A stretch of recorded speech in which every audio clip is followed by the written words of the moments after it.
네, 인사드리겠습니다. 네, 평안하셨습니까? 네. 구약성경 레위기 2장을 함께 보시겠습니다.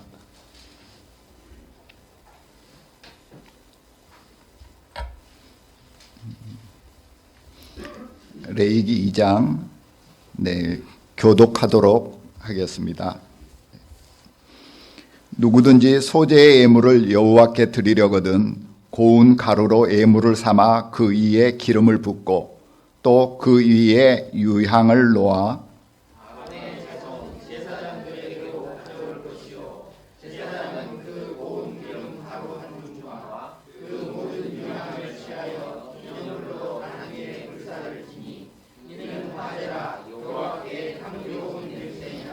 그 소재물에 남은 것은 아론과 그 자손에게 돌릴지니 이는 여호와의 화제 중에 지극히 거룩한 것이니라. 내가 화덕에 구운 것으로 소재의 예물을 드리려거든 고운 가루에 기름을 섞어 만든 무교병이나 기름을 바른 무교 전병을 드릴 것이요 번철에 붙인 것으로 소재의 예물을 드리려거든 고운 가루에 누룩을 넣지 말고 기름을 섞어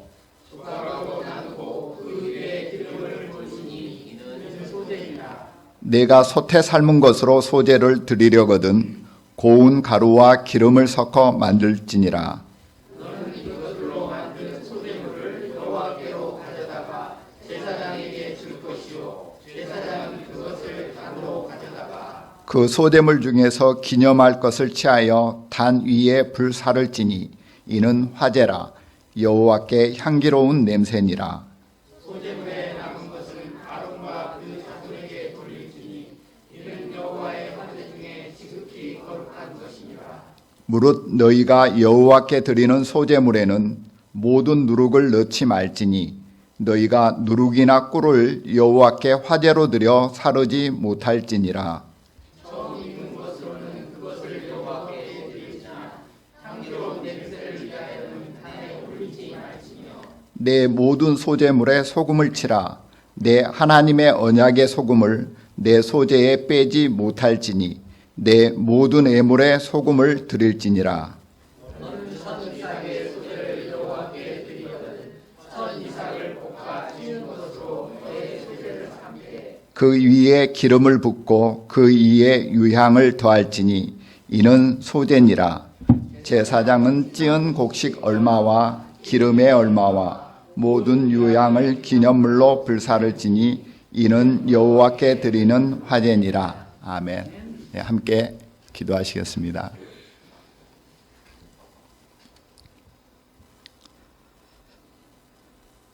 우리의 참 소망이 되시고 우리의 목자가 되어주신 아버지 하나님, 언제나 변함없이 우리를 인도하여 주시고 우리를 주님의 그 품 안에 품어주시고 우리를 보호하여 주시고 우리에게 참 은혜를 베풀어 주심을 감사드립니다. 아버지 하나님, 참으로 이 세상 가운데서 우리는 버림받은 자들이나 참으로 주 안에서는 존귀한 자요 주님의 자녀라 아들이라 일컬음을 받는 자로 항상 주님의 은혜 가운데 주님의 사랑과 긍휼과 자비 가운데 있게 하심을 감사드립니다. 아버지 하나님, 참으로 이 세상에 우리가 참으로 바랄 것이 없고 우리가 더 이상 이 세상에 의지하고 기댈 것도 없는 줄 압니다. 참으로 우리의 참 주인이 되시고 우리의 참 목자가 되신 우리 주 하나님만을 온전히 바라보고 나아갈 수 있는 그런 믿음을 허락하여 주시고 항상 주님과 한 마음으로 동행하고 주의 일들을 이루어가는 주님의 믿음의 군사들로 세워주시기를 원합니다. 참으로 세상이 어지러운 이때 아버지 하나님, 우리의 믿음들을 더하여 주시고 우리가 바라보아야 할 것들이 무엇인지를 더욱더 알게 하여 주시기를 원합니다. 항상 깨어 있어서 잠들지 아니하고 주께서 우리에게 부탁하시고 또 맡겨주신 것들이 무엇인지 항상 생각나게 하셔서 온전히 주님과 동행하는 귀한 삶들로 채워갈 수 있도록 아버지 하나님께서 이끌어 주시기만을 원하옵고 언제나 우리와 함께 하시는 고마우신 우리 주 예수님 이름으로 기도드립니다. 아멘. 오늘은 저번 달이었나요? 저번 달에 이제 번제에 대해서 이렇게 함께 나눴습니다. 오늘은 이제 레위기 2장 소제로 이렇게 함께 나눠보도록 하겠습니다. 이 소제는 이제 잘 알듯이 다른 제사들은 다 이게 짐승의 피로 이렇게 제사를 드립니다. 물론 이제 다른 제사에도 이런 식물로 드리는 제사가 이렇게 더해지기는 해요. 그렇지만은 다른 제사들은 다 짐승의 피로 이렇게 드리는 반면에 이 소제는 오직 곡식으로만 드리죠. 식물로만 이렇게 드리는 제사입니다. 주로 이제 이 소제를 드리는 그 곡식은 이제 식물은 주로 이제 이스라엘 백성들이 주식으로 삼았었던 뭐 밀이나 보리나 이러한 것들로 이제 드려졌었겠죠. 근데 이제 그런 어떤 식물에 대한 특별한 제한, 어떤 식물로 드려야 된다, 어떤 곡물로 드려야 된다, 이러한 것들은 이렇게 특별히 제한되지는 않은 것 같아요. 그 대신 이 곡물을 드리는데 그 알갱이를 그대로 드리지 않아요. 이것을 고운 가루로 이렇게 만들어 가지고 이제 드립니다. 혹시 시골에 옛날에 시골에 살면은 이 절구통에 이렇게 콩가루를 만들 때는 뭐 이렇게 맷돌로 하고 또 다른 것들을 뭐 깨소금 이런 걸 만들 때는 절구통에다 이렇게 하고 막 그렇잖아요. 저는 이제 그런 걸 해봐서 아는데 이게 한번 이렇게 찧어내고 그 다음에 이게 고운 채로 한번 이렇게 거르죠. 그리고 모가 나고 좀 굵은 것들은 다시 한번 또 찧어요. 그래서 최종적으로 다 걸러서 이러한 것들이 모가 난 것들이 없이 정말 고운 가루로만 딱 남으면은 손으로 이렇게 만졌을 때 걸리는 것들이 하나도 없죠. 너무나 부드러워요. 우리 밀가루처럼 그렇게 되죠. 어찌됐든 그 정도가 어느 정도였는지는 모르지만 이렇게 알갱이들을 다 깨고 부수고 갈아가지고 이러한 고운 가루로 이렇게 드렸습니다. 그리고 이제 이 소제를 드리는 그 방법에는 이게 곡식을 빻아서 고운 가루로 이렇게 드리기도 하고 그 곡식을 가지고 이렇게 반죽을 만들어서 불에 구워가지고 이렇게 화덕에 굽죠. 화덕에 구워서 이렇게 빵처럼 그렇게 드리기도 하고 또 번철에 이렇게 한다고 그러죠. 후라이팬 같은 데다가 이렇게 구워서 또 그렇게 드리기도 하고 솥에 삶아서 이렇게 드리기도 했어요. 굉장히 소제는 어찌 보면 다른 제사법에 비해서 조금 유연한 것 같아요. 드리는 제물도 그렇고 드리는 방식도 좀 유연한 것 같죠. 우리가 이제 제사하면은 보통 우리는 짐승의 피를 생각합니다. 우리 항상 속죄제, 희생양 이걸 생각하기 때문에 제사에는 항상 피가 생각나죠. 그래서 짐승이 반드시 짐승으로 드려져야 되고 피를 흘려야 된다라고 이렇게 생각을 합니다. 그래서 식물로 드리는 제사는 왠지 적합하지 않은 것 같아요. 예물로서 별로 적합지도 않고 왠지 좀 다른 짐승으로 드리는 제물에 비해서 뭐랄까 그런 경중을 따진다라면은 조금 가벼운 제사 이렇게 여길 수가 있는데 꼭 그렇지는 않습니다. 이제 우리가 곡식으로 드리는 제사냐 짐승으로 드리는 제사냐 이걸 생각할 때 우리는 항상 창세기에 나오는 가인과 아벨의 제사를 이렇게 생각하게 되죠. 가인은 땅에서 나온 소산물로 저주받은 땅에서 나온 소산물로 제사를 드렸어요. 그러니까 하나님께서 안 받으셨죠. 근데 아벨은 짐승으로 짐승의 피로 제사를 드렸어요. 그러니까 하나님께서 받으셨어요. 그래서 우리는 생각하기에 땅에서 나는 소산물은 저주받은 것이라 제사에 부적합하고 짐승은 제사에 적합하다. 이렇게 이제 그런 생각이 딱 있는 것이죠. 그래서 식물의 제사는 별로 적합지 않다라고 이렇게 이제 우리의 생각이 좀 지배적이죠. 근데 가인과 아벨은 어찌 보면은 하나님께서 모세에게 제사법에 대한 그런 율법을 사실은 주시기 전이죠. 그런 제사법에 대한 그런 규약이 없었던 때죠. 그리고 하나님께서 진짜 하나님께서 기뻐하시는 제사는 정말 식물이냐 동물의 피냐 이것이 아니고 하나님께서 정말로 기뻐하시는 제사는 그것이 아니라고 하셨잖아요. 시편 51편을 한번 같이 보시겠습니다. 시편 51편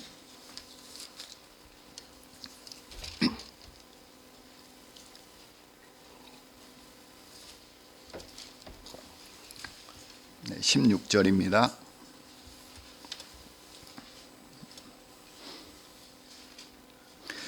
주는 제사를 즐겨 아니하시나니 그렇지 않으면 내가 드렸을 것이라. 주는 번제를 기뻐 아니하시나이다. 하나님의 구하시는 제사는 상한 심령이라. 하나님이여 상하고 통회하는 마음을 주께서 멸시치 아니하시리다. 주의 은택으로 시온에 선을 행하시고 예루살렘 성을 쌓으소서. 그때에 주께서 의로운 제사와 번제와 온전한 번제를 기뻐하시리니 저희가 숫소로 주의 단에 드리이다. 이렇게 말씀하고 계십니다. 하나님께서는 제사를 기뻐하지 아니하신다 그러셔요. 그리고 상하고 통회하는 마음을 주께서는 멸시치 아니하신다. 그러니까 하나님께서는 제사법을 비록 우리 인생들에게 주셨지만 우리 인생들이 진실한 마음으로 하나님께 긍휼과 은혜를 구하는 그 마음을 하나님께서는 원하시는 것이죠. 결국 하나님이 원하시는 목적은 거기에 있는 것이죠. 그러나 그것을 제사법을 통해서 하나님께서 우리의 그런 마음들을 바꾸자 하신다라는 것이죠. 우리 성도들의 감사하는 마음과 충성된 마음으로 하나님께 드리는 예배, 그게 방금 19절에 주께서 의로운 제사와 번제와 온전한 번제를 기뻐하신다 이렇게 됐는데, 그런 우리가 그러한 마음으로 드리는 그런 예배가 바로 의로운 제사가 되고 온전한 번제가 되는 것이죠. 또 보면은 식물로 드리는 제사, 그것은 우리 속죄제에는 절대 식물로 드리는 제사가 드려질 수 없을 것 같은데 그렇지가 않다라는 겁니다. 우리 속죄제 레위기 5장을 다시 보시겠습니다.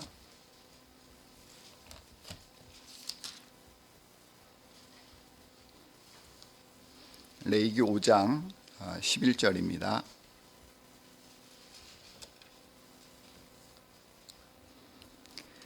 만일 힘이 산 비둘기 둘이나 집 비둘기 둘에도 미치지 못하거든 그 범과를 인하여 고운 가루 에바 10분의 1을 예물로 가져다가 속죄 제물로 드리되 이는 속죄제인즉 그 위에 기름을 붓지 말며 유향을 놓지 말고 그것을 제사장에게로 가져갈 것이요 제사장은 그것을 기념물로 한 움큼을 취하여 단 위 여호와의 화제물 위에 불사를 지니 이는 속죄제라. 제사장이 그가 이 중에 하나를 범하여 얻은 허물을 위하여 속한즉 그가 사함을 얻으리라. 그 나머지는 소제물같이 제사장에게 돌릴지니라. 이렇듯이 이 어떤 식물로 드리는 제사, 이것이 결코 어떤 짐승으로 드리는 제사보다 못하거나 그것이 가볍다거나 그렇지 않다라는 것입니다. 그리고 하나님께서는 동물이냐 식물이냐 그것을 결코 가리시는 것이 아니라는 것이죠. 제물의 종류가 뭐냐, 제물이 어떤 것이냐, 그것을 하나님께서 그걸 가지고 적합하냐 적합하지 않느냐를 결정하시는 것이 아니라는 것이죠.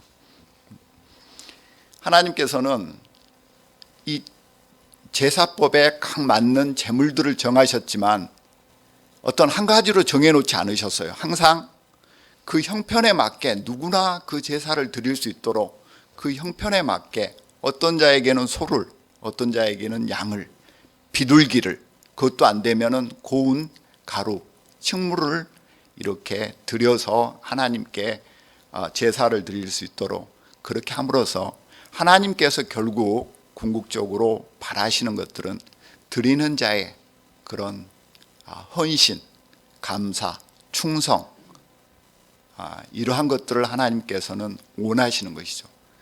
그것을 그냥 이스라엘 백성들에게 제사법으로 그렇게 준 거예요. 그것을 통해서 그들의 마음을 하나님께 표현할 수 있도록, 그리고 그것이 이제 신약시대에 와서는 온전히 예수 그리스도로, 그리고 성령을 받은 우리 성도님들의 예배로 온전히 이렇게 승화된 것이죠.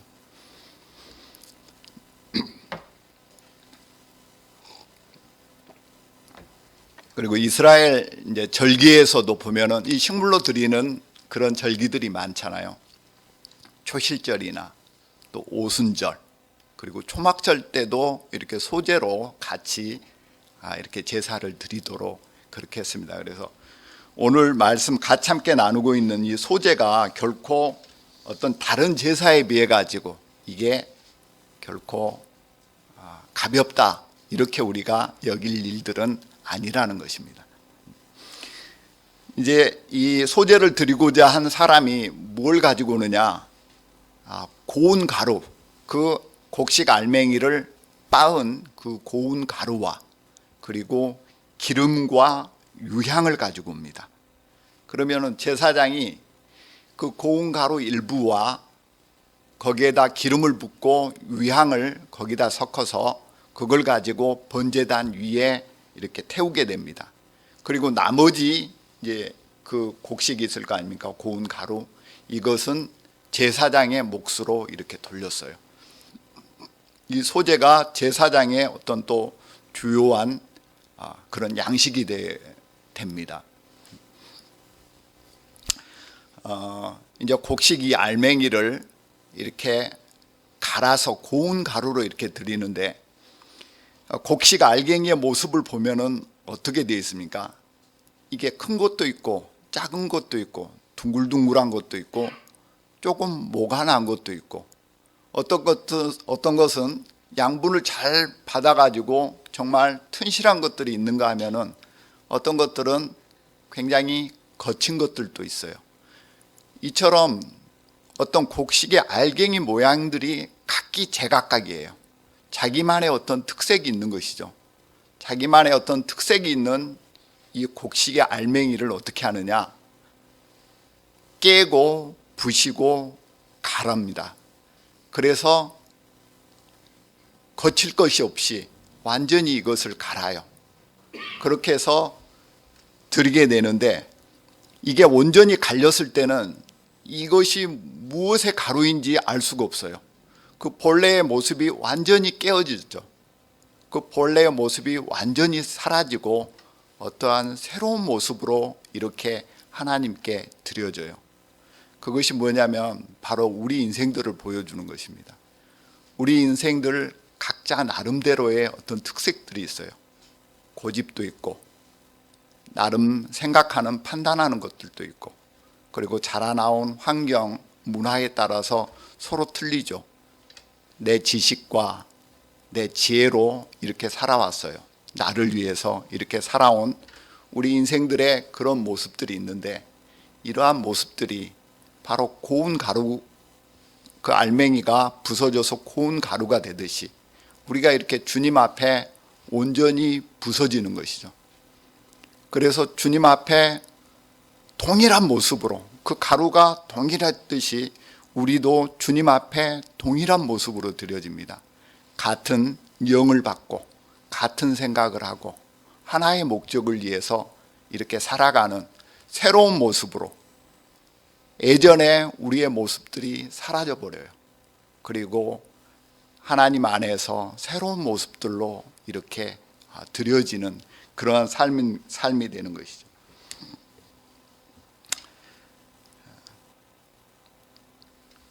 마태복음 16장에 있는 것처럼 아무든지 나를 따라오려거든 자기를 부인하고 자기 십자가를 지고 나를 따를 것이니라 이렇게 했듯이 자기의 모습들은 완전히 부인되는 것이죠. 나의 옛 모습을 찾을 수가 없어야 돼요. 사실 고운 가루처럼 내가 어떠한 알맹이였는지 그것들이 사라져 버려야 되는 것이죠.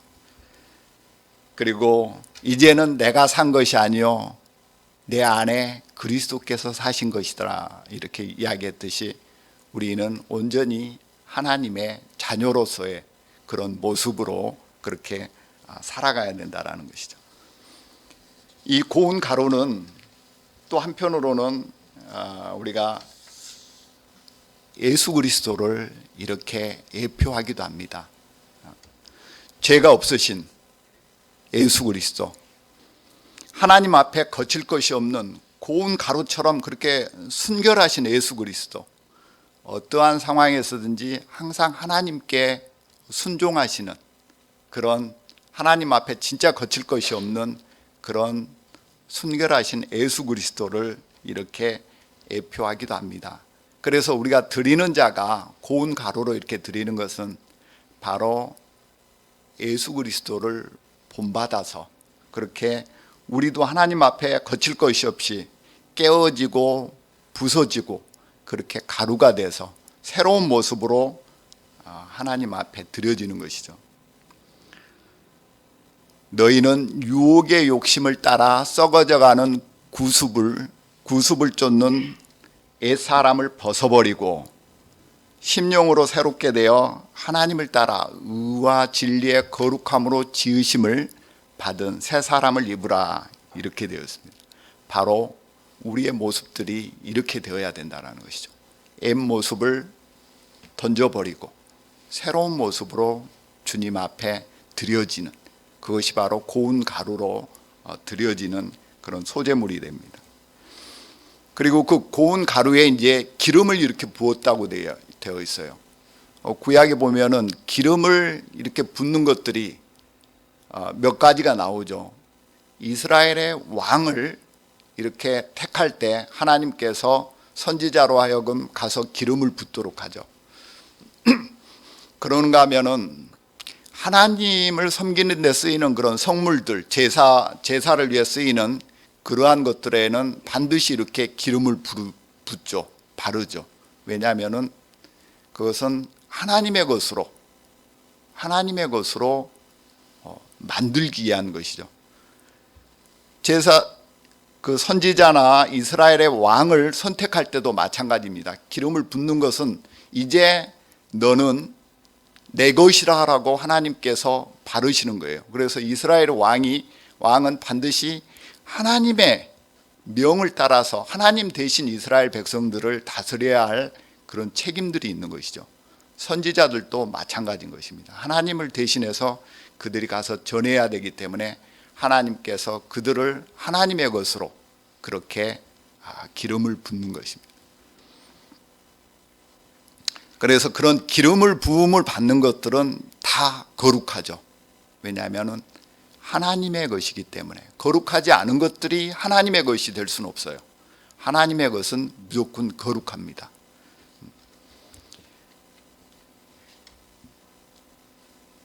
그래서 깨어지고 부서진 이 고운 가루 위에 기름을 붓는 것은 이것이 하나님께 드려지기에 이제 하나님의 소유가 되기에 합당한 것이 된 거예요. 이것이. 그래서 이게 이제 신약 시대 때는 바로 이 기름 부음이 성령의 임하심으로 또 예수 그리스도의 이제 임하심으로 이렇게 나타나게 됩니다. 요한일서를 한번 보시겠습니다. 요한일서 2장입니다.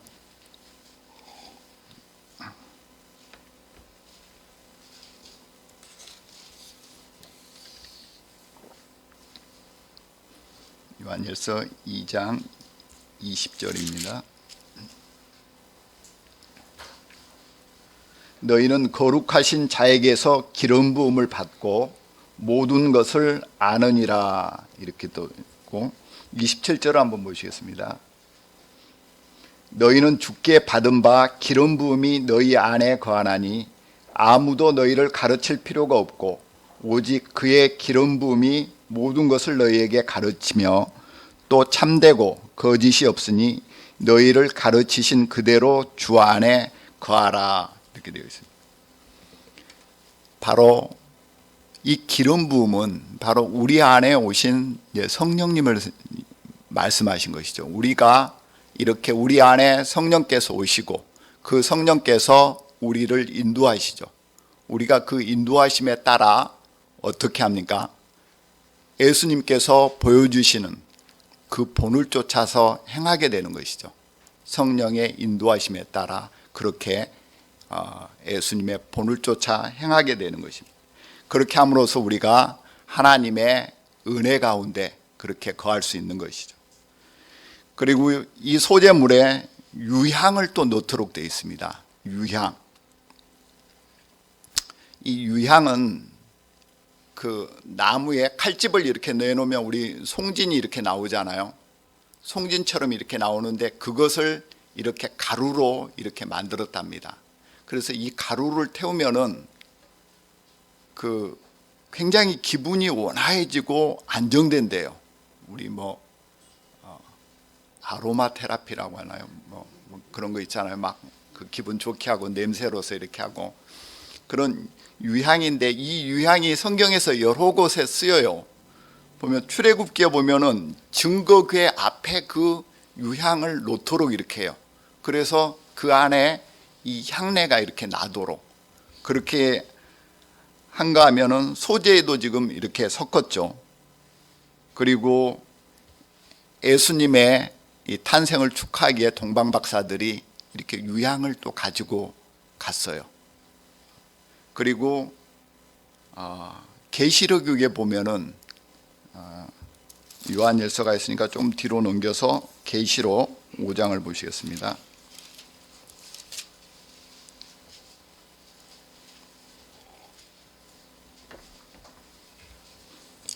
계시록 5장 8절 보시겠습니다. 책을 취하심에 네 생물과 24장로들이 어린 양 앞에 엎드려 각각 검은고와 향이 가득한 금 대접을 가졌으니 이 향은 성도들의 기도들이라 이렇게 이야기를 합니다. 그 향이 그 향내가 이 성도들의 기도로 이렇게 표현이 되기도 합니다. 그리고 이 유향의 향내 이것은 어찌 보면은 그리스도의 그 향기를 이야기하는 것이죠. 그리스도의 성품 이러한 것들을 이제 이야기를 합니다. 그래서 그 소재물에 이 유향을 넣어서 어찌 보면 우리 성도들의 기도죠. 이 기도를 넣어서 번제단에 태워 하나님께 드리는 것이죠. 그것이 하나님 앞에 향기로운 냄새가 된다라는 것입니다. 그런데 유향을 넣지 못하는 경우가 있어요. 자, 레위기 5장으로 가시겠습니다. 이 유향은 제사 드릴 때 아무데나 이렇게 넣을 수 있는 것이 아니에요.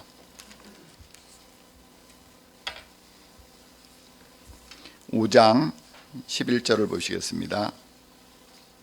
만일 힘이 산비둘기 둘이나 집비둘기 둘에도 미치지 못하거든 그 범과를 인하여 고운 가루 에바 10분의 1을 애물로 가져다가 속죄 제물로 드리되 이는 속죄제인즉 그 위에 기름을 붓지 말며 유향을 놓지 말고 이렇게 되어 있습니다.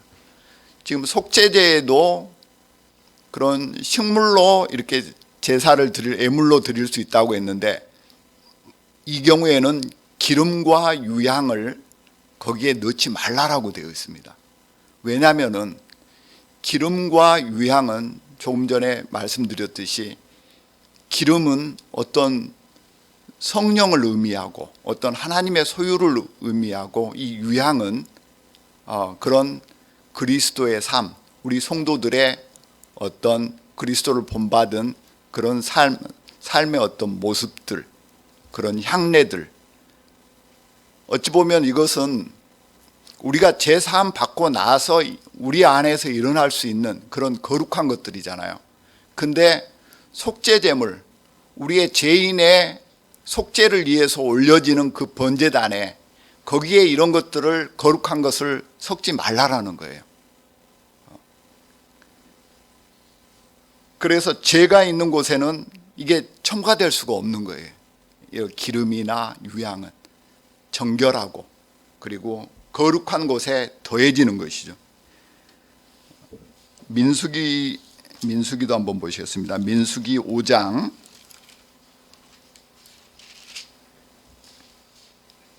15절입니다.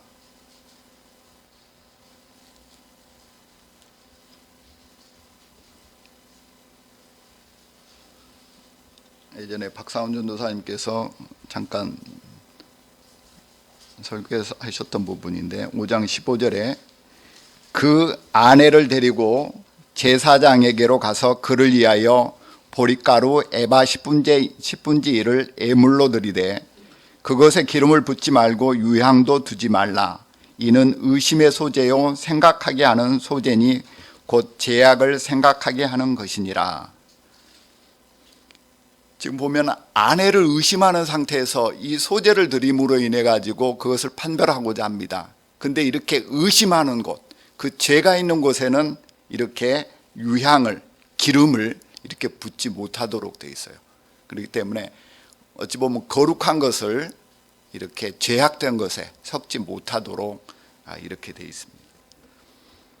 그 소재는 다른 제사하고 이렇게 같이 드려요.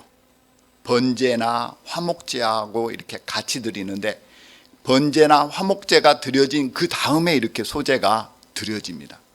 어찌 보면은 번제나 화목제 이러한 제사들을 통해서 하나님과의 어떤 관계가 이렇게 나아졌어요. 뭔가 개선이 됐어요. 그때 어떤 감사의 제로 이런 소제를 이렇게 하나님께 드립니다. 그리고 이제 그 소제를 드리고 남은 그 제물들은 다 제사장에게 줍니다. 제사장의 응식으로 준다 이렇게 돼 있는데 제사장이 제사장의 직무를 수행하잖아요. 그의 대가로 이렇게 준다라는 것입니다. 왜냐하면은 제사장이 받은 기업이 없어요. 별로 따로 없어요. 자, 다시 레위기 본문 말씀으로 가시겠습니다.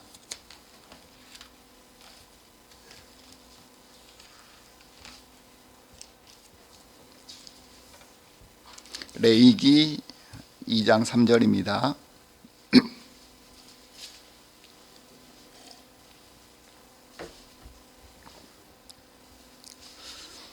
그 소제물에 남은 것은 아론과 그 자손에게 돌릴지니 이는 여호와의 화제 중에 지극히 거룩한 것이라. 그 소제물이 굉장히 지극히 거룩하다라고 이렇게 이야기하고 있습니다. 이 식물로 드리는 제물이라고 해서 별것 아닌 게 아니고 지극히 거룩하다라고 이렇게 이야기를 해요. 그것이 왜 지극히 거룩하냐? 하나님의 소유가 됐기 때문에 지극히 거룩한 것입니다. 그 곡식이 어떻게 변해서 하나님께 드리니까 어떻게 변한 것이 아니고 그것이 하나님의 소유가 됐기 때문에 그것이 거룩한 거예요. 하나님의 주권으로 그렇게 만든 것이죠. 우리 죄인들이, 우리 인생들, 죄인들이 거룩하다고 그렇게 일컬음을 받는 것 또한 마찬가지예요. 우리가 어떻게 변한 것이 아니에요. 하나님의 주권으로 우리를 거룩하다라고 그렇게 만들어 주신 것이죠. 하나님의 소유가 됐어요. 성령께서 우리 안에 오시고 우리가 하나님의 소유가 됐을 때 하나님께서 우리를 거룩한 자녀로 이렇게 하나님의 절대적인 주권으로 이렇게 만들어 주신 것입니다. 마찬가지로 그 소재물 또한 땅에서 나는 그 저주받은 땅에서 난 그런 아무것도 아닌 것이지만 이 드리는 자의 마음을 담아서 하나님께 드렸을 때 그것이 하나님의 소유가 되고 그것은 지극히 거룩한 것이 돼요. 그래서 제사장들이 그것을 먹었어요. 오직 제사장들만이 그걸 먹을 수 있어요. 거룩한 것이기 때문에 거룩한 제사장들만이 먹을 수 있는 것입니다. 아무나 먹을 수가 없어요. 아론과 그 자손들, 그 제사장들, 레위인도 먹을 수가 없어요. 오직 제사를 주관하는 제사장들만 먹는 것입니다. 레위 지파에게는 다른 기업이 있죠. 하나님께서 모든 소산물의 11조를 이스라엘 백성들에게 바치라고 했죠. 그 11조가 바로 레위인들의 기업이 되는 거예요. 그리고 이 제사장들은 이 제사를 지낼 때 속죄제나 속건제나 화목제나 이 소제나 항상 그 일부를 번제단에 태우고 그 남은 것들은 다 제사장의 몫이 됐어요. 그래서 그것을 제사장의 응식이다 이렇게 해서 제사장의 몫으로 이렇게 돌렸습니다. 오직 제사장들만이 먹을 수 있도록 한 것은 소제가 거룩하다고 그랬잖아요. 그 거룩한 것을 함부로 그것이 함부로 다루어지면 안 되겠죠. 그 성막 안에 있는 그런 기물들을 그냥 일반 백성들이 그걸 만지면 어떻게 되는 건가요? 죽잖아요. 그러하듯이 그 거룩한 소제물을 함부로 백성들이 먹으면 죽습니다. 오직 제사장만이 거룩한 자만이 그렇게 먹을 수 있는 것이죠. 어찌 보면은 하나님께서 우리에게 주시는 그런 영적 양식, 구원받지 못한 사람들이 그걸 먹을 수 없잖아요. 오직 하나님의 자녀로서 거룩하다 일컬음을 받은 우리만이 하나님께서 주시는 그런 양식을 우리가 먹을 수 있는 것이죠. 그리고 이제 이 소제물에 넣지 말아야 할 것이 있습니다. 그것이 뭐냐면은 11절을 보시겠습니다. 무릇 너희가 여호와께 드리는 소제물에는 모든 누룩을 넣지 말지니 너희가 누룩이나 꿀을 여호와께 화제로 드려 사르지 못할지니라. 이 누룩은 이게 발효시키는 것이죠. 발효. 이게 발효시킨다 이것은 어찌 보면은 본래 상태가 이렇게 변질되기 시작하는 거죠. 변하기 시작하는 거죠. 썩기 시작할 때 그것을 이제 우리가 발효된다라고 이렇게 이야기를 하잖아요. 근데 이 발효가 꼭 우리 일상생활에서 꼭 나쁜 것은 아니죠. 이 발효를 이용해서 많은 것들을 우리가 만들어요. 이게 조금 인터넷을 찾아봤더니 이게 발효가 어떻게 해서 언제 되느냐, 산소가 조금 부족하거나 없는 상태에서 이렇게 발효가 되면은 거기에서 에탄올과 이산화탄소가 이렇게 생긴다고 합니다. 에탄올은 뭐죠? 우리 술이잖아요. 술 담글 때 이렇게 딱 밖에 밀봉해 놓으면은 이렇게 술로 되죠. 그리고 거기서 이산화탄소는 우리 빵 만들 때 넣잖아요. 막걸리 넣어놓고 반죽해 가지고 나면은 부풀어 오르죠. 이산화탄소가 거기서 생기면서 이렇게 빵을 부풀어 오르게 한다고 합니다. 그리고 젖산 발효라는 것도 있는데 이것은 뭐 요구르트나 치즈, 또 뭐 아세트산 발효는 뭐 식초. 제가 이걸 좀 정리해서 잘 말씀드리려다가 봤더니 막 화학 기호 이게 막 엄청 나와가지고 다시 덮었어요. 그리고 이건 제가 고등학교 때부터 제일 싫어하던 과목이 화학이거든요. 그래서 이건 다음에 박상훈 전도사님이 혹시나 이 부분을 할 일이 있으면 박상훈 전도사님이 잘 정리해서 말씀해 주시기 바랍니다. 그래서 소제물에는 이렇게 변질시킬 수 있는 그런 누룩이 첨가되는 것을 엄격히 이렇게 금지시켰어요. 변질되면 안 되잖아요.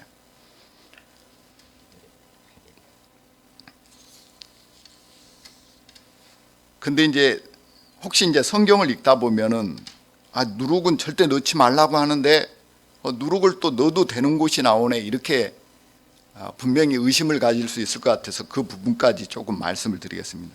12절을 보시면 처음 익은 것으로는 그것을 여호와께 드릴지나 향기로운 냄새를 위하여는 단에 올리지 말지며 이렇게 되어 있습니다. 근데 쉬운 성경에 보면 이렇게 나와 있어요. 제가 읽어드리겠습니다. 너희가 처음 추수한 것을 여호와께 제물로 바칠 때는 누룩이나 꿀을 바쳐도 된다. 하지만 여호와를 기쁘시게 하는 냄새를 위해서 누룩과 꿀을 제단 위에 올려서는 안 된다. 이렇게 되어 있습니다. 그러니까 처음 추수한 것을 예물로 드릴 때는 누룩과 꿀을 같이 드려도 된다라고 되어 있어요. 근데 예물로 드리기는 드리되 그걸 절대 번제단 위에까지는 올리지 말라라고 되어 있어요. 그리고 레위기 7장에도 유교병을 화목제에 감사희생과 함께 그 예물을 드리되 이렇게 되어 있습니다. 유교병은 누룩이 들어있는 그 떡이잖아요. 근데 그것을 화목제물과 같이 드려도 된다라고 이렇게 되어 있어요. 그렇지만 그 또한 제단 위에는 올릴 수가 없어요. 그 거룩한 제단 위에는 이것을 올릴 수가 없어요. 누룩이 들어있는 것을. 그리고 이제 그런 유교병은 제단 위에 드려지지는 못했지만 제사장의 그 몫으로 이렇게 돌아간 것입니다. 보면은 소제나 화목제에 이렇게 누룩이 일부 들어간 부분들이 있는데, 보면은 소제나 화목제는 다른 속죄제나 속건제, 번제하고는 조금 다르게 어떤 제사함보다는 하나님의 은혜에 대한 감사, 그리고 하나님과의 어떤 친밀한 교제, 화목이 이렇게 주목적이죠. 제사함보다는.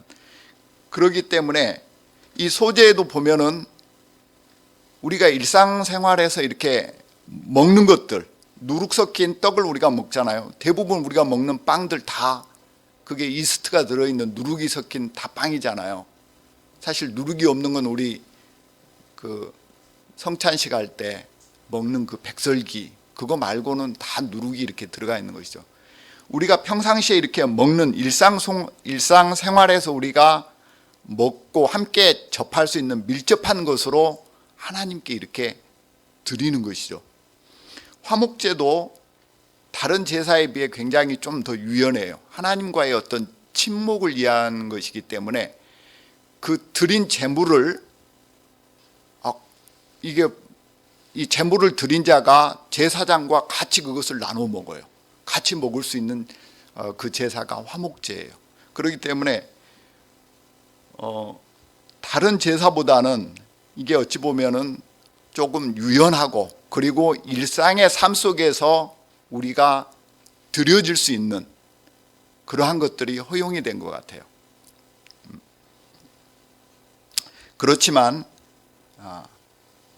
화목제나 소제에서 누룩이 허용은 됐지만, 그러나 결코 그것이 거룩한 번제단 위에까지는 올라갈 수는 없었다라는 것이죠. 허용되지는 않았다.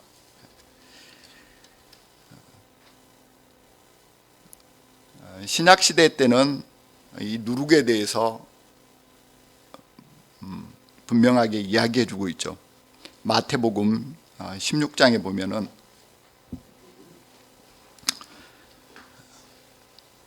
어찌 내 말한 것이 떡의 관함이 아닌 줄 깨닫지 못하느냐. 안 찾으셔도 되는데 마태복음 16장 11절입니다. 오직 바리새인과 사두개인들의 누룩을 주의하라 하시니 그제야 제자들이 떡의 누룩이 아니요 바리새인과 사두개인의 교훈을 삼가라 하신 말씀인 줄 깨달았더라. 이렇게 되어 있어요. 그 누룩은 바로 변질시키는 거라고 했잖아요. 하나님의 그 말씀을 변질을 시키죠. 그래서 바리새인이나 사두개인들이 그렇게 허탄한 말로 바꿔가지고 이렇게 가르쳐요. 그것이 바로 이 누룩의 이제 비유가 되어 있는데, 이렇게 누룩은 성경 안에서는 이렇게 부정적인 그런 부분으로 사용이 됐고, 실질적으로 어떠한 것들을 이렇게 변화시키고 부패시키고 썩게 하는 것이기 때문에 절대 그 번제단 위에는 올리지 못하도록 그렇게 되어 있습니다. 그러나 아까 말씀드렸듯이 소재와 화목제는 어찌 보면 우리와 밀접한 우리 삶 가운데에서 하나님께서는 항상 드리기를 원하셨기 때문에 거기에는 그러한 것들이 일부 이렇게 허용이 되어 있습니다. 그리고 또 넣지 말라고 하는 것이 꿀입니다. 꿀. 근데 제가 이걸 보면서 이해가 안 됐어요. 혹시 꿀 변한 거 보신 적 있습니까? 꿀 안 변하잖아요. 아무리 놔둬도 꿀 안 변해요. 고온에다 놔둬도 저온에다 놔둬도 변치 않는 것이 바로 꿀입니다. 이게 그 인터넷을 찾다 보니까 뭐 그 피라미드 뭐 이런 데서 꿀을 발견했는데 몇천 년이 됐어도 이게 변질이 안 됐대요. 이 꿀은 굉장히 밀도가 높고 그리고 거기에는 뭐 살균 작용이 이렇게 있대요. 그래서 다른 세균들이 거기에 들어오질 못한대요. 들어와도 이렇게 죽어버리기 때문에 세균이 번식할 수가 없어가지고 꿀은 변질이 안 되는데 왜 꿀을 넣지 말라고 했는가? 누룩과 같이. 근데 이렇게 막 찾아보면 꿀과 누룩은 이렇게 변질시키는 그러한 작용이 있기 때문에 넣지 말라고 한 것이다 했는데 조금 더 찾아보니까 이게 그 성경에 나오는 꿀의 대부분은 과즙을 이야기한다고 그래요. 과즙. 벌꿀에서 나온 그 꿀이 분명하게 나와 있는 곳도 있죠. 분명하게 구별되어 있는 곳도 있는데 대부분은 이 과즙을 이야기한다고 그럽니다. 그래서 이 뭘 달달하게 하기 위해서 꿀을 넣으면은 이 과즙을 넣으면은 이것들이 금방 부패하고 변하잖아요. 그래서 꿀과 누룩을 넣지 말라 이렇게 했다고 합니다. 이 꿀은 잠언 5장에 보면은 음녀의 입술은 꿀을 떨어뜨리고 그 입은 기름보다 미끄럽다 이렇게 이야기를 합니다. 그러니까 이게 우리가 그 달콤함, 우리 단 거 되게 좋아하잖아요. 뭐든지 특히 커피 믹스에 설탕 안 들어가면 아무 맛도 안 나잖아요. 이렇게 설탕을 좀 넣어야지 이게 달달하게 맛이 나요. 그러듯이 이게 달콤한 거죠. 음료의 입술은 꿀을 떨어뜨리고 그 입은 기름보다 미끄럽다. 얼마나 그 유혹에 빠지기 쉽게 해요. 그래서 이러한 꿀이 어떠한 그런 세상의 어떤 유혹 이런 것들을 이제 상징하는 것이죠. 그래서 이 누룩과 꿀은 넣지 못하도록 한 것입니다. 하나님께 드려진 애물, 그 거룩한 것에 부패시키고 변질시키는 그러한 것들이 그 거룩한 것에 섞이지 못하게 하는 것이죠. 바로 하나님의 말씀이 조금도 어떤 세상적인 것들로 인해 가지고 훼손되지 못하도록 한 것입니다. 하나님의 말씀, 하나님의 그 거룩하심이 조금도 훼손되지 않도록 엄격하게 구분이 되어야 된다라는 것을 말씀하고 계신 것입니다. 그리고 이제 마지막으로 소재물에 꼭 넣어야 될 것들이 있습니다. 13절입니다. 내 모든 소재물에 소금을 치라. 내 하나님의 언약의 소금을 내 소재에 빼지 못할지니 내 모든 애물에 소금을 드릴지니라. 또 한 가지, 꿀이 변한 것을 못 봤듯이 소금 또한 변한 걸 보셨습니까? 소금 또한 변한 것을 우리가 본 적이 없잖아요. 우리 노아의 홍수가 있고 그 바닷물이 고여가지고 이게 사막에서 땅을 파니까 소금이 나왔어요. 그 소금이 변한 적이 없잖아요. 약 4,500년이 지났음에도 사막 한가운데서 변하지 않는 소금이 그렇게 나오잖아요. 그만큼 소금은 변치 않고 보존되고 유지되는 것을 이제 이렇게 이야기를 합니다. 하나님께서 우리 인생들과 맺은 언약, 그 변치 않는 언약, 하나님의 그 신실하심을 이 소금에 나타내는 것이죠. 만약 하나님의 언약이 변한다, 그러면 어떻게 되겠습니까? 우리의 신앙은 무너지는 것이죠. 기댈 것이 없는 것이죠. 그러나 우리의 앞에 많은 선진들이 그리고 우리가 이러한 믿음을 지키고 살아가는 것은 하나님의 언약의 신실함 때문이죠. 변치 않는, 우리가 약속하신 그 말씀은 절대 변치 않은 그 신실함에 따라서, 그래서 우리가 그 제물에 소금을 넣는 것은 하나님의 그 언약의 말씀에 따라 우리도 온전히 변치 아니하고 하나님만을 섬기겠다라는 그런 마음이죠. 하나님의 신실하신 언약과 거기에 맞춰서 우리는 온전히 하나님만을 의지하고 하나님만을 섬기겠다라는 그런 마음이 이 소금에 들어있는 것입니다. 그래서 소제에는 반드시 이 소금이 들어가야 됐었습니다. 네, 정리하고 마치도록 하겠습니다.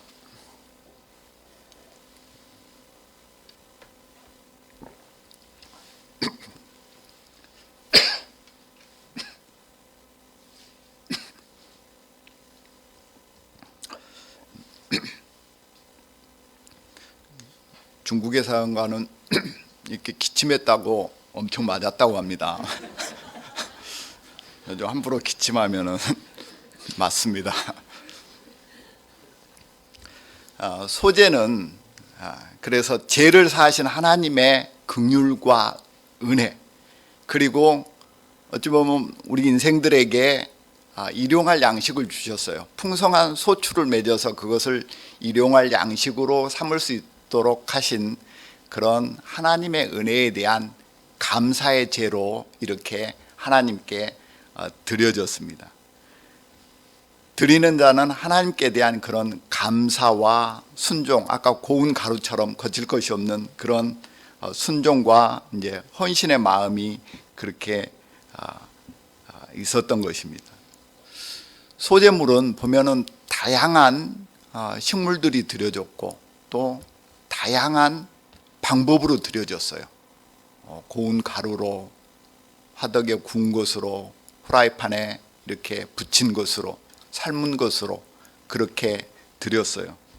그것은 어찌 보면 우리 일상 생활 가운데 우리 삶과 어떤 밀접한 것으로 하나님께 드린 것이죠.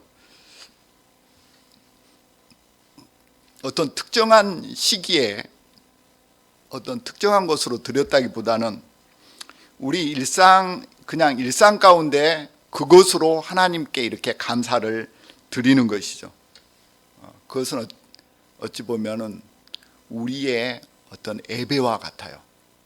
우리가 하나님께서 우리에게 베풀어 주신 것에 대한 우리의 예배, 감사드리는 그 예배는 언제든지 드리잖아요. 우리 일상의 삶 가운데서 우리가 이렇게 공적 예배도 있지만 그냥 가정에서 드리기도 하고 어디에서든지 그 삶 가운데 그런 감사함으로 드리는 그런 예배라고 이렇게 할 수가 있죠.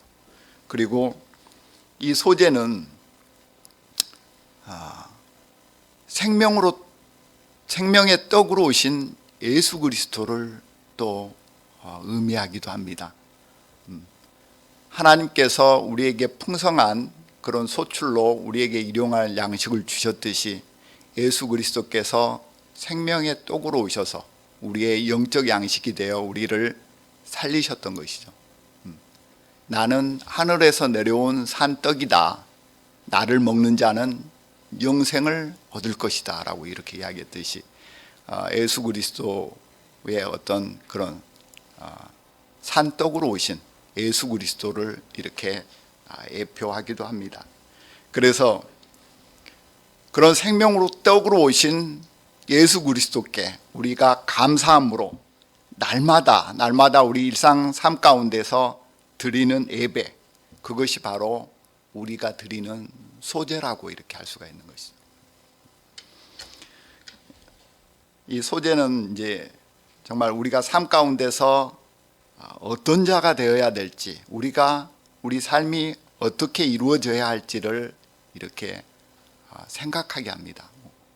우리가 어떤 자가 되어야 될지, 정말 고운 가루처럼 정말 우리는 예전의 그런 모습들은 부서지고 깨어지고 그리고 완전히 갈려서 정말 새로운 모습으로 정말 주님 앞에 하나님 앞에 거칠 것이 전혀 없었던 예수 그리스도처럼 우리도 주님 앞에 정말 거치는 자가 아닌 너무나 곱고 부드러운 그러한 모습으로 드려져야 될 것입니다. 이것이 특정되어진 한때가 아니고 소재처럼 언제든지 우리 삶의 것으로 하나님께 드려지고, 이것이 9절에 보시면 그 소재물 중에서 기념할 것을 취하여 단위의 불사를 찢니 이는 화제라 여호와께 향기로운 냄새니라, 이렇게 이야기했듯이 우리의 기도로, 우리의 믿음의 삶의 모습으로 이렇게 드려지는 이러한 소재, 이러한 예배는 하나님이 기뻐하시는 그러한 향기로운 냄새가 된다는 것이죠. 그 요한계시록에 그 향내가 성도들의 기도와 함께 하나님께 이렇게 드려졌듯이 바로 우리가 드리는 이러한 믿음의 모습들, 우리의 충성된 그러한 마음은 하나님 앞에 드려지는 그런 향기로운 제물이 되고 향기로운 냄새가 될 것입니다. 우리 성도님들의 삶 가운데 항상 이렇게 하나님께 드려지고 하나님께 그런 향기로운 냄새로 드려지는 그러한 삶이 되시기를 원합니다. 네, 함께 기도하시겠습니다. 사랑과 은혜가 풍성하신 아버지 하나님, 오늘도 아버지 하나님께서 우리 귀한 성도들의 발걸음을 이곳으로 인도하시고 주 안에서 한 마음으로 하나님을 찬양하고 하나님께 예배드리게 하시니 감사드립니다. 아버지 하나님, 참으로 우리가 이 땅에 이렇게 살아갈 수 있는 모든 것이 다 하나님의 은혜인 줄 압니다. 그 어떤 것 하나 우리의 힘으로 되어진 것이 없고 오직 아버지 하나님의 허락하심과 은혜로 이루어진 것인 줄 압니다. 아버지 하나님, 세상 것들로 비교할 때 항상 부족하고 또 우리가 낮은 위치에 처하고 자랑할 것도 없는 그런 인생들처럼 보이나 우리가 주 안에서 바라볼 때 우리는 너무나 많은 것들을 가졌고 너무나 많은 것들을 누리고 너무나 많은 것들을 기업으로 받을 줄로 믿습니다. 아버지 하나님, 하나님께서 이 주신 것들로 우리가 날마다 감사하고 하나님께 우리의 마음을 드릴 수 있는 자들로 살아가게 하시기를 원합니다. 이것이 우리의 기도가 되고 우리의 예배가 되어 하나님께 참으로 향기로운 냄새로 드려지기를 원합니다. 하나님을 기쁘시게 하는 자가 되어지기를 원합니다. 하나님의 그런 은혜와 하나님의 보살핌과 하나님의 사랑 가운데서 살아가기를 원합니다. 하나님께서 우리의 마음들을 항상 지켜주시고 우리가 항상 깨어 있어서 고운 가루처럼 하나님의 말씀에 순종하여 살아가는 그런 귀한 삶들로 아버지 하나님께서 이끌어 주시기를 원하옵고 이 모든 것 우리 주 예수님 이름으로 기도드립니다. 아멘.